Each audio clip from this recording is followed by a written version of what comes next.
महाराष्ट्रातील तमाम जनतेला माझा जय भीम, जय शिवराय, जय भीम आर्मी. काही परवाच दिवशी आम्ही जॉईंट सीपी रंजन कुमार शर्मा साहेबांना एक निवेदन दिलं होतं. लाडकी बहीण योजनेअंतर्गत ज्या माय भगिनींचे फोटो वापरले आमदार सिद्धार्थ शिरोळे यांनी, ते त्यांच्या विनापरवानगीने वापरलेले आहेत. त्या विरुद्ध आमचा आक्षेप होता. त्या आक्षेपाच्या विरोधात आम्ही एकदम संविधानिक पद्धतीने आम्ही पहिली जॉईंट सीपींना कंप्लेंट केली. त्याच्यानंतर जाऊन आम्ही ते बॅनर फाडले. त्या बॅनरमधनं देखील फक्त आमच्या माय भगिनींचेच फोटो आम्ही काढून घेतले, बाकीचा फोटो तसाच ठेवला. असा आक्षेप असताना देखील आमदार सिद्धार्थ शिरोळे यांना सत्तेचा एवढा गर्व, माझ्या भाषेत मला बोलायला लाज वाटते, नाही तर आंबेडकरी चळवळीची भाषा माजमस्ती जी आहे ती त्यांच्या बाईटवरनं कळाली. ही जी माझी माय, ही जी माझी बहीण, ही माझी माय, हिच्याबद्दलची पोलिसांनी त्यांची पूर्ण शहानिशा करावी असे त्यांच्या बोलण्यातनं आलं. त्याच्यानंतर ज्या कार्यकर्त्यांनी त्यांना पोलिसांना भेटवलं त्यांच्यावरती 420चे गुन्हे दाखल आहेत असं त्यांचं म्हणणं होतं. काही सगळ्यांना माहिती, अख्ख्या महाराष्ट्राला माहिती आहे की मी बाबासाहेब आंबेडकर आणि छत्रपतीच्या चळवळीचा सर्वसामान्य कार्यकर्ता आहे. त्या महाराष्ट्रात 3 लाख किलोमीटर फिरून ज्या ज्या ठिकाणी अन्याय अत्याचार झाला त्या त्या ठिकाणी मी वाचा फोडायचं काम केलेलं आहे. आणि बाबासाहेबांची चळवळ तो बदनाम करायचं काम आमदार सिद्धार्थ शिरोळे करतोय. ही माई भगिनी मला अतिशय म्हणजे अचानकपणे ह्या गेटवर माझं काही साहेबांचं काम होतं म्हणून मी आलो होतो आणि आम्हाला अचानक भेटल्या आणि त्यांनी मला त्यांची व्यथा सांगितल्यानंतर मी त्यांना शर्मा साहेबांना भेटून त्यांना न्याय द्यायचा प्रयत्न केला आणि आमदारावरचं जे बोलरेजन आहे ते कमी करायचा प्रयत्न केला होता. परंतु आमदाराला सत्तेचा, पैशाचा असं वाटतं की जास्त गर्व दिसतोय, त्यामुळे त्यांनी आमच्यावरती चुकीचे आरोप केले. हे चुकीचे आरोप खोडून काढण्यासाठी आज पुन्हा आम्ही त्या माझ्या भगिनीचं बाळ बघा किती लहान आहे, 15 दिवसाचं बाळ घेऊन आम्ही ह्या सीपी ऑफिसचे दरवाजे ठोकवतोय की आम्हाला न्याय मिळाला पाहिजे. त्याच्या पुढचा प्रताप सांगतो, आमदारांनी नुसते आमचे फोटो वापरले नाही तर हे फोटो 3,000ला विकायला ठेवलेत. 3,000 रुपये द्या आणि हा फोटो कुठेही वापरा. एवढी मोठी भिस्त ह्या आमदाराची झालेली आहे. कारण ज्या कंपनीकडने ह्यांनी फोटो घेतले ती काय कंपनी आमच्या माहितीची नाही. आम्ही ग्रामीण भागातनं, बीड सारख्या अति दुर्मिळ भागातनं आम्ही पुण्यात आलेलो आहोत. आम्हाला त्या काही कंपनीची माहिती देखील नाही.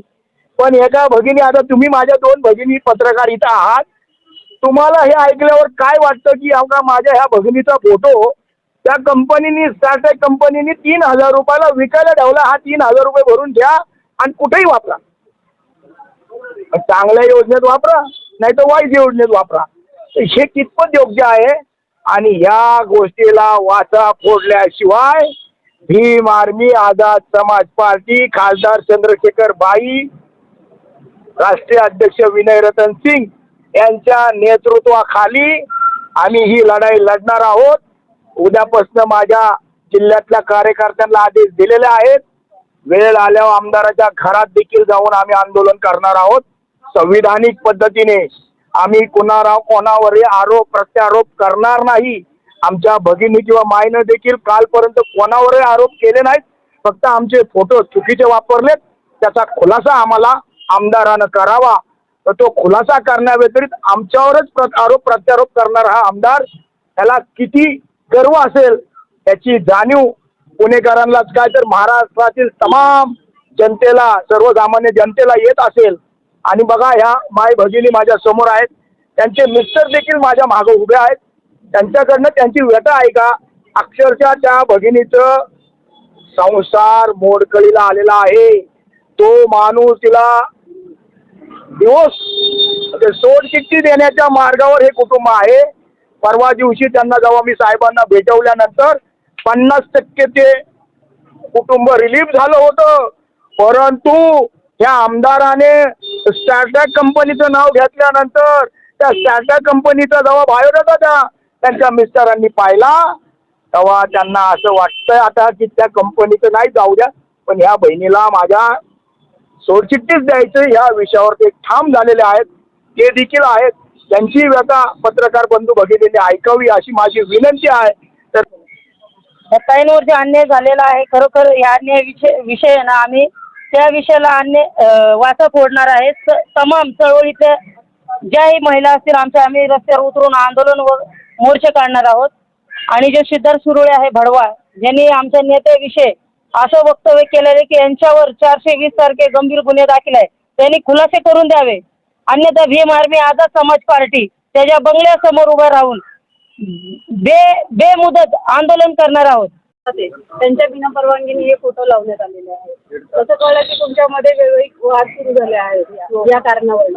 ॲक्च्युली 5-6 दिवसापूर्वी माझे मित्र शिवाजीनगर भागामध्ये गेले असतात. त्यांनी ठिकठिकाणी कल्पना दिली आणि त्या बोर्डवर माझ्या मित्राचा फोटो होता. त्यांनी मला फोन करून सांगितलं की वहिनींचे फोटो इथे लागलेले. त्यांना प्रत्युत्तर दिलं की कुठल्या संदर्भात लागले. ते म्हणजे की मुख्यमंत्री माझी लाडकी बहीण या योजनेअंतर्गत लागलेले आणि त्या योजनेचा जे फोटो आहेत त्याच्यावर आमदार सिद्धार्थ सुरवळे यांचा फोटो होता. मग त्याच्यावर समर्थीचे एक भाजपाचे आमदार आहेत शिवाजीनगर विधानसभा मतदारसंघ.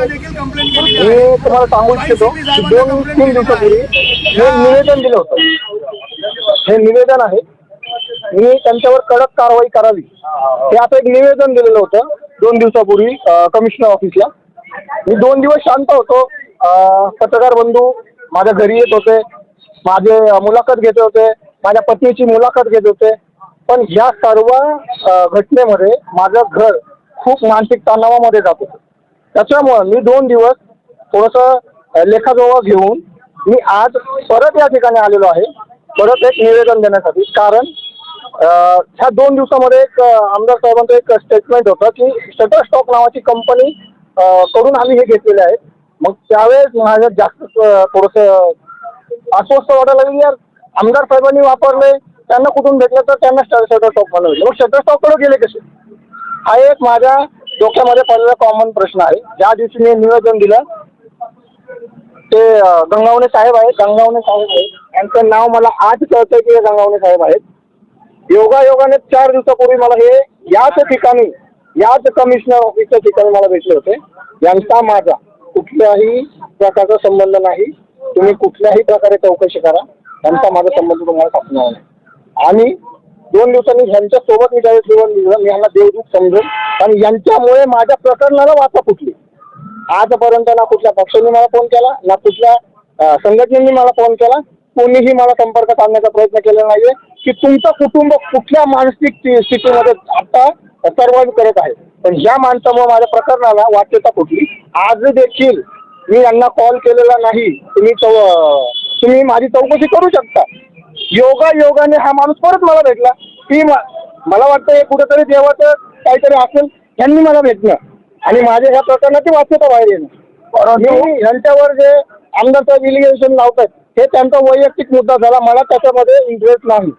जे माझ्यासाठी मी त्याच्यासाठी, मी यांना मी देवदूत समजेल. माझा कुठल्याही राजकीय पक्षासोबत संबंध नाहीये, कुठल्या विरोधकांशी संबंधच नाहीये. माझी ही लढाई माझ्या वैयक्तिक कुटुंब वाचवण्यासाठी लढाई आहे. आता निवेदन दिलेलं आहे, याच्यावरती तुम्हाला काय उत्तर मिळालं? आम्ही ऍक्च्युली 2 दिवसापूर्वी मी एक निवेदन दिलं होतं, त्याच्यावर कुठल्याही प्रकारची कारवाई झालेली नाही असं माझ्या निदर्शनास येतंय. त्याच्यामुळं मी आज जे आमदार साहेबांचं वक्तव्य होतं, शटरस्टॉक नावाची कंपनी आहे, मला वाटलं की त्या कंपनीने जर फ्रॉड केलेला असेल, माझ्यासारखे अनेक व्यक्ती असू शकतात, त्यांची चौकशी होणं गरजेचं आहे. त्याच्यासाठी मी एक निवेदन द्यायला आलोय. शटरस्टॉक कंपनीच्या विरोधात निवेदन आहे.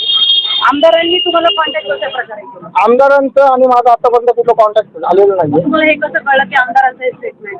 मॅडम न्यूजलाही आहे, मी युट्यूबला हे आहे, आमदार सरांची बाईट आहे माझ्याकडे, त्याचे पुरावे आहेत. म्हणजे आमदारांनी तुम्हाला वैयक्तिक फोन केलेला नाहीये.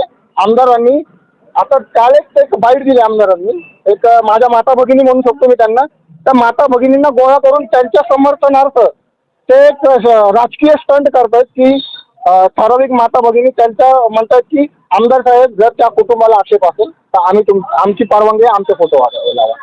मी त्या माता भगिनींना एकच प्रश्न विचारेन, अहो ताई, ज्या दिवस ही योजना झाली त्यावेळेस तुमच्या आमदारांनी सभा घ्यायला पाहिजे होती तुमच्या प्रभागामध्ये आणि तिथं असं निवेदन द्यायला पाहिजे होतं मी की मी सदरची योजना राबवत आहे या योजनेला जर कोणत्या माता भगिनींचे फोटो लावायचे असतील तर त्यांनी त्यांचे फोटो आमच्या कार्यालयात जमा करा. पण तसं झालेलं नाहीये.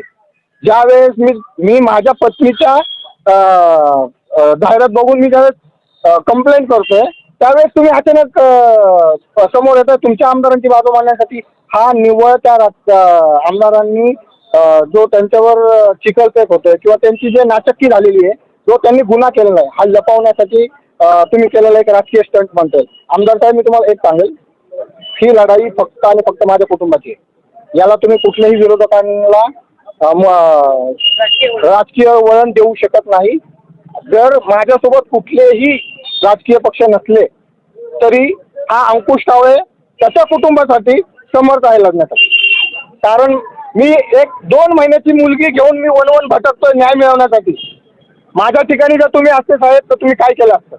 मी जे भाजपचे ज्येष्ठ नेते चंद्रशेखर बावनकुळे यांची पण एक स्टेटमेंट ऐकलं की ते म्हणतात की जर त्या महिलांचे फोटो लावायचेच होते तर तुम्ही रीतसर परवानगी घ्यायला पाहिजे होती, आणि जर परवानगी घेतली नसेल तर ती आमची चूक आहे. मी त्या बावनकुळे साहेबांचा आदर करतो, आणि मला ज्यावेळेस हे स्टेटमेंट आलं त्यावेळेस मला थोडं मनामध्ये थोडंसं रिलीफ वाटलं. अरे नाही, भाजपचे काही नेते आहेत ज्यांना चूक समजली, पण ज्या जनता आम्हाला आदर आहे, मुख्यमंत्री साहेब असतील एकनाथ शिंदे साहेब त्यांचा आम्हाला आदर आहे, देवेंद्र फडणवीस साहेब आहेत त्यांचा मला आदर आहे, मला चंद्रशेखर बावनकुळे यांचा आदर आहे, मोदींचा पण आदर आहे. तुमच्याच पक्षाचे आमदार खाली तुमच्या ग्राउंड लेवलला न्याय न देता अन्यायाची भूमिका घेत आहेत.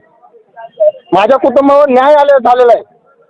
एकतर मी तुम्हाला म्हणतोय की मला न्याय द्या, पण तुमचे आमदार काय करतात साहेब, जी शटरस्टॉकची कंपनी आहे, जर आमदार साहेब स्वतःहून पुढे आले असते की अंकुश तुमच्या परिवारावर जे फसवणूक झाली आहे ती माझ्यावर पण झालेली आहे, हे जे मी डाउनलोड केलेलं आहे हे मला खरंच माहीत नाही. तुम्ही जर डाउनलोड केलं ना, जर त्या शटरस्टॉक कंपनीला तुम्ही विचारलंय का की तुम्ही जे महिलांचे फोटो टाकले त्यांचं ॲग्रीमेंट आहे का तुमच्याकडं, विचारणं काय नाही साहेब. तुमचं काम आहे विचारणं, तुम्ही नाही विचारलं. तुम्ही काय केलं, डाउनलोड केलं आणि तुम्ही पेस्ट केलं. पुढची भूमिका काय आहे? मी जर मला न्याय भेटला नाही तर मी उपोषणाला बसणार. म्हणजे आता कशा स्वरूपाचा न्याय पाहिजे? मला त्यांच्यावर कडक कारवाई पाहिजे. माझी आबरू गेलेली आहे, ती त्यांच्यात माफी मागणे, माझी आबरू परत येणार नाहीये, माझ्या पत्नीची आबरू परत येणार नाहीये, माझी मानहानी झालेली, मी त्यांच्या विरोधात लीगल कोर्टामध्ये जाणार आहे आणि त्यांच्या विरोधात मानहानीची केस दाखल करणार आहे. आता याच्यावरती मला मानसिक त्रासाला मी कंटाळून मी माझ्या पत्नीला सोडायचा विचार तुम्ही केला होता, तर आता त्याच्यावरती तुमचं मत काय आहे? सरकार हे मायबाप, आता सगळी पिक्चर होतं तुमच्याकडे सगळं क्लिअर झालेलं आहे, त्याचा दोष नाही आहे त्याच्यामध्ये. आता याच्यावरती तुमचं काय मत आहे? मॅडम त्यांचा दोष नाही असं म्हणता येणार नाहीये. आपण अजून न्याय आम्हाला भेटलेला नाहीये. ज्यावेळेस न्याय भेटेल आणि त्या ठराविक निर्णयावर येईल की ह्यांनी ते फोटो दिलेले नाहीये, त्यावेळेस हे पिक्चर पूर्ण क्लिअर होईल. दुसरी गोष्ट, जे केंद्रामध्ये पण भाजपचं सरकार आहे, महाराष्ट्रामध्ये पण भाजपचं सरकार आहे, मायबाप जनतेला ते कसा न्याय देतात हे बघणं सगळ्यात महत्त्वाचं आहे. जर ते त्यांच्याकडनं जर मला न्याय भेटला ना, मी डिवोर्स काय देणार, न्याय भेटला मी डिवोर्स देणार आणि फारकत घेऊन टाकणार. ह्याचे सर्वस्व जबाबदार सरकार, आमदार आणि ती कंपनी. योजनेचा लाभ घेतला होता का? नाही घेतला. मग तुम्ही लाभ न घेतला होता, तुमचा फोटो त्या पोस्टरवरती आहेत का?